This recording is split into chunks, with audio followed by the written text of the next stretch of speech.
ജോലിക്കിടയിൽ അപകടം. തോട്ടം തൊഴിലാളി മരിച്ചു. സൂര്യനെല്ലി ഗുണ്ടുമല ഡിവിഷൻ തൊഴിലാളി വിജയ് ശേഖറാണ് മരിച്ചത്. 52 വയസ്സായിരുന്നു. ജോലിക്കിടയിൽ തേയില വെട്ടുന്ന യന്ത്രം നിയന്ത്രണം നഷ്ടപ്പെട്ട് ദേഹത്ത് പതിക്കുകയായിരുന്നു. ശാന്തമ്പാറ പോലീസ് മേൽ നടപടികൾ സ്വീകരിച്ചു. മൃതദേഹം അടിമാലി താലൂക്ക് ആശുപത്രിയിലേക്ക് മാറ്റി. തേയിലച്ചെടികൾ വെട്ടിയൊതുക്കുന്നതിനിടെ പ്രൂണിംഗ് യന്ത്രത്തിന്റെ ബ്ലേഡ് ഒടിഞ്ഞ തുടയിടുക്കിൽ പതിച്ച് ഗുരുതരമായി പരിക്കേറ്റ തൊഴിലാളിയാണ് മരിച്ചത്. ചിന്നക്കനാൽ സൂര്യനെല്ലിയിലെ HML ഗുണ്ടുമല ഡിവിഷനിൽ താമസിക്കുന്ന വിജയ് ശേഖറാണ് മരിച്ചത്.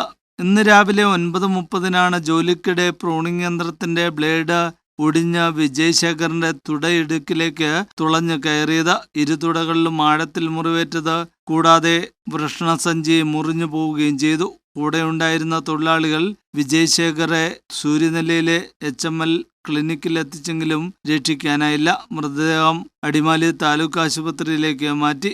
പോസ്റ്റ്മോർട്ടത്തിന് ശേഷം ബന്ധുക്കൾക്ക് വിട്ടു നൽകും. സംസ്കാരം ചൊവ്വാഴ്ച സൂര്യനെല്ലിയിലെ പൊതുശ്മശാനത്തിൽ നടക്കും. ന്യൂസ് ബ്യൂറോ, രാജകുമാരി.